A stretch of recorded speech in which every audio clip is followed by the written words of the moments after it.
Amen. So again, fight the good fight of faith, take hold of the eternal life to which you were called. So sa karate, tayo ay nag-training ng disiplina. Next week, see you. Buya ka lang mag-iisip sa fight.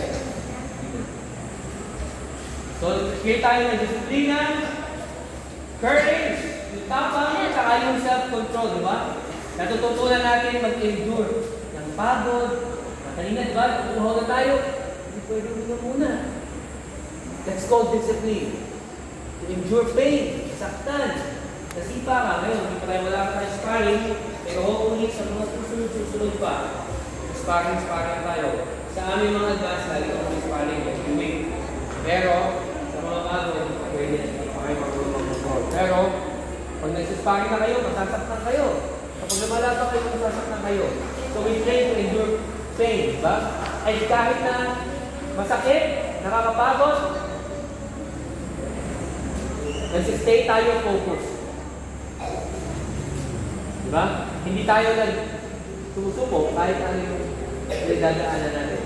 Pero we have to understand na yung pinaka-matinding battle sa buhay natin, again, sabi ko na, hindi yung physical, hindi yung against sa sparring partner natin, siguro, kahit sabihin sa labas, hold up na hindi tayo natin sabihin natin, hindi yan yung pinaka-greatest fight. Actually, yung greatest fight natin ay yung spiritual. Kasi, dito sa buhay, temporary lang ang buhay. Diba? Dito, kahit saglit lang ang buhay, gano'ng katagal tayo mabubuhay. Siguro matanda, umabot ka ng 80 years. Tanda na yun, 90 years, 100 years. Compared sa eternity. Tuldok lang yung sabihin lang yun. So yes, we train to protect ourselves. We train to fight physically. Pero merong mas matinding battle, which is yung spiritual. Again, kung saan mo yun tulad sa sin. Yung paglaban sa kasalanan. So, ano yung dapat natin gawin? Kung sa karate tayo nag-train, every week nga lang dito sa mga ibang train sa atin, every week. Pero yung mga totoong fighter, yung mga lumalaban, yung mga fighter namin na nagko-compete, kapag may competition, they train every day. Why? Because they're preparing for fights. Similar sa ating spiritual life against sa kasalanan, we need to train every day. Bakit? Because we fight every day. We fight sin. Ang kasalanan, sa Satanas, pinalabanan natin araw-araw. So we need to train. So yung mga nag-champion, yung mga lumalaban, hindi yan champion lang overnight lang. They train. They train hard. Sila po yung John ninyo, sila po yung JC, kami, we're all champions. Pero hindi kami yung champion na nag-training lang kami sa beses, sumali na tournament, champion na agad. Hindi. We train really hard. So punta na tayo doon. Paano kaya natin gagawin bilang Kristiyano na mag-train spiritually? Ano yung spiritual training? Ang spiritual training starts sa pagbabasa ng salita ng Diyos. We read the Bible. Sino ang may Bible sa bahay? We read the Bible. Kasi in order for us to know how do we fight sin, we need to understand what the Bible is saying. Tapos, prayer as well. Mananalangin. Kailangan aware tayo na may battles, na may laban, na may kasalanan. Ano ba yung mga kasalanan? Nagbigay kayo ng example ng mga kasalanan. Na mahirap at minsan hindi mo napapansin na gagawa. Tataas yan. Kasalanan. Nagsasalita ng bad words. Kasalita ng bad words. Kasalanan yun. Sabi, minsan nasasabi mo, di ba? Minsan reaction. Minsan reaction na lang yung pagmumura. So, lahat tayo guilty, sabi lahat nagmumura, pero minsan nakakapagsabi tayo ng hindi ba yun lang salita. Nagalit tayo. Minsan nga, expression na lang yung bad words. So, iiwasan natin yun. Ang sabi kasi ng Biblia, huwag natin gamitin yung ating words sama-sama o magsabi ng masama sa kapwa natin. So yun yung mga kasalanan. So read your Bible, pray every day, attend church. It's why important. Kaya kami nag-i-invite sa simbahan. Kaya kami nagtutulong ng libre. Alam niyo ba sa ibang martial arts training, napakamahal ng training. Lalo na pag ang mga clubs o yung mga organizations ay international, sobrang mahal. Pero dito, we teach for free para ano? Para yung mga kabataan tulad nyo, maka-attend, makapakinig sa salita ng Diyos. Kasi alam natin nga na ang laban spiritual, necessary na makapakinig sa salita ng Diyos, maka-attend.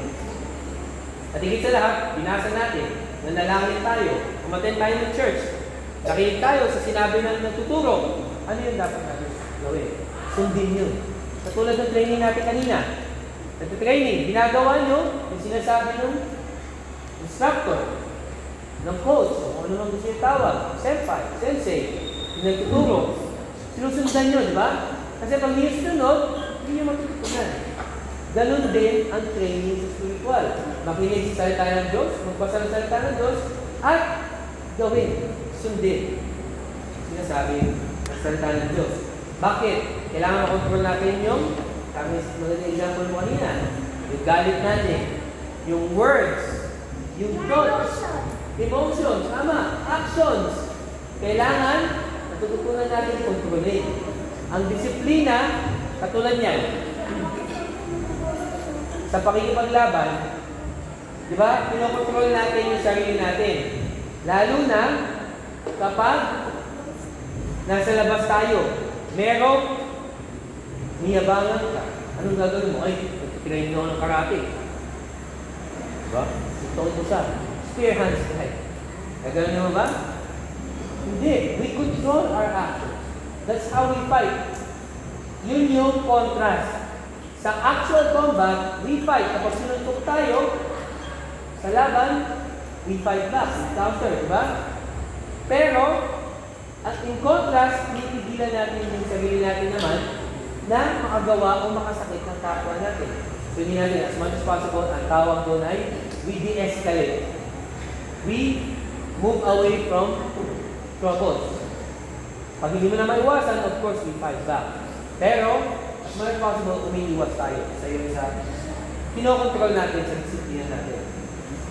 Isa pa, pagdating din, nag-training na tayo ng salita ng Diyos, spiritual, ano naman yung sunod? Kanina, kahit pagod na kayo, tuloy-tuloy, di ba? Hindi pwede huminto. We never quit. If you want to be champions, if you want to be really good fighters, we don't quit. Ganon din sa buhay spiritual. Hindi tayo mag-quit. Babagsak tayo, matatalo tayo. Kasi minsan, ang temptation, ang kasalanan malakas. Pero, dapat hindi tayo panghinaan ng loob. Hindi lang mananatiling talunan. We fight back. Of course, sa strength na binibigay ng Diyos sa atin. So, katulad din sa pag-ibaglaban, nakakapagod, nahihirapan tayo, pero hindi tayo susuko. Saya sa ating mga tinuturo. So, again, basahin natin ulit sinabi ng Apostle Paul, ba? I have fought the good fight. Sabi ng Apostle Paul, lumaban ako. The good fight. Ano yung fight na yun? Yung spiritual battle. I have finished the race. Tinapos na yung karera. And I have kept the faith. So, bago tayo magtapos, I am talking about spiritual life. I am talking about gawin natin to. Magbasa tayo ng Biblia. Pero higit sa lahat, ang kailangan natin maintindihan, ma-realize na tayo ay makasalanan. Kanina, tinanong ko, sino yung mga nagsisinungaling, nangungupit, itataas ng kamay. That's actually good. Alam niyo ba? Okay na alam natin, na-realize natin na makasalanan tayo. Kasi kung hindi natin kakailanganin ng help. Pero dahil na-realize natin na tayo makasalanan, at ang sabi ng Biblia, ang kaligtasan ay nanggagaling kay Kristo lang. Ang sabi ng Biblia, ang kabayaran ng kasalanan ay kamatayan. Ano yung kamatayan na? Hindi yung literal na kamatayan lang, ha? Yung kamatayan na yun, yung eternal death. Or sa Christian term, ay yung impyerno. Yung eternal suffering. Dahil ang banal na Diyos, banal, kung sinabing banal, pure. Walang kasalanan. Tayo, umamit kanina yung iba, nagkakasala. Katanggap-tanggap pa tayo sa banal na Diyos kapag tayo ang kasalanan? Hindi. So in order para tayo ay maging banal din, hindi natin kaya iligtas sa sarili natin. So sino ang nagligtas sa atin? Jesus. That's a good answer. Jesus tsaka sila, Hindi. Walang iba. Ang sabi ni Jesus, dahil nabanggit ko na si Jesus, ang sabi niya sila Pedro daw. Ang sabi ng Biblia, I am the way, sabi ni Jesus, the truth and the life. No one comes to the Father except through me. Nag-iisa lang ang daan. Papunta sa buhay na walang hanggan, si Kristo lang. Si Jesus lang.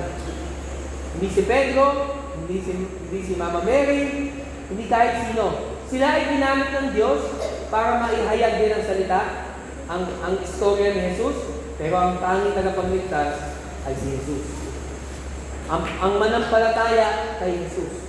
Namatay si Jesus sa cross para bayaran ang ating kasalanan. Sabi niya, kung sino ang mananampalataya dahil sa pag-ibig ng Diyos sa sanlibutan, ibinigay niya yung kanyang bugtong na anak para mamatay. Yun ang sabi sa John 16. Para mamatay sa ating mga kasalanan at kung sino man ang mananampalataya, kung sino maniniwala na si Jesus ang tagapagligtas, siya ay namatay sa ating mga kasalanan. Ano sabi ng Biblia? Magkakaroon ng buhay na walang hanggan. Hindi dahil kaya natin iligtas sa sarili natin, pero dahil si Jesus namatay para sa atin. So ngayon yung challenge sa atin. Kung ikaw na-realize mo na talagang nakasalanan ako, nakagawa ako ng kasalanan, at sabi ni Sensei kanina, sabi ni Coach, ng Kuya PJ, ay hindi ko kaya iligtas sa sarili ko dahil ako'y makasalanan, kailangan ko ng tagapagligtas. Ang sabi ng Biblia, kapag ikaw ay naniwala kay Jesus na siya ang tagapagligtas, sinuko mo yung sa Kanya, ikaw ay magkakaroon ng buhay na walang hanggan. So that's the challenge sa atin. Yung spiritual battle, matututunan natin ipanalo, malabanan, kung in the first place, tayo ay nagkaroon ng manibagong buhay. Tayo ay na-born again. Sabi ni Jesus, ni Nicodemus, unless you be born again, you cannot see the kingdom of God. At paano tayo born again? Again, babalik tayo doon. Kung tayo ay mananampalataya kay Jesus. So, paano tayo uli magkakaroon ng kaligtasan? Paano magkakaroon ng kaligtasan? Yes, manalangin. At sumampalataya kay Jesus. Hindi kahit kanino, hindi kay Pedro, hindi kay Mama Mary, hindi kay kung sino man. Okay? Tanging kay Jesus lang. He's the only way, the truth and the life. No one comes to the Father except through Him. Kay Kristo lang. So siguro later, when you go home, mag-realize mo, sinabi ni Kuya PJ doon sa church, ni Coach, ni Senpai, ay kailangan kong tanggapin si Jesus, manampalataya ng Jesus. Pagkakaroon ako ng buhay na walang hanggan. And that's when we start, parang sa training. Kapag nag-enroll kayo sa training, that's when you start learning. Kasi ang katotohanan, hindi natin kakayanin labanan yung spiritual battles ng buhay natin kung in the first place, hindi natin kilala yung tagapagligtas natin. So in order for us to know first, to know how to fight, we have to know kung sino muna yung maggagabay at magliligtas sa atin, which is ang Panginoong Jesus. So you give your life to the Lord, hindi kailangan ngayon, mamaya, pag-isipan nyo pwede rin ngayon. Kung sino, pag manalangin tayo, kung gusto nyo panampalatayaan si Kristo sa buhay nyo, pwede nyo siyang tanggapin. Manalangin, hihingi ng tawad yung inyong mga kasalanan at tanggapin siya sa puso nyo bilang Panginoon at tagapagligtas. At kapag ginawa nyo yun, totoong ginawa nyo yun, you will have, at tabi ng Biblia, you will have eternal life. And that's where spiritual battle starts. And that's when we train, we listen to God's Word, we read the Word of God, we go to church, we have fellowship, and we fight sin. Pero again, magsisimula lang yun kapag in the first place, una na ng palataya tayo kay Jesus. So that's our devotion for this afternoon. Let's close our eyes. Tahimik na. Let's bow our heads. And let's pray. Dakilan mo sa langit, Panginoon. Papasalamat kami sa inyong salita.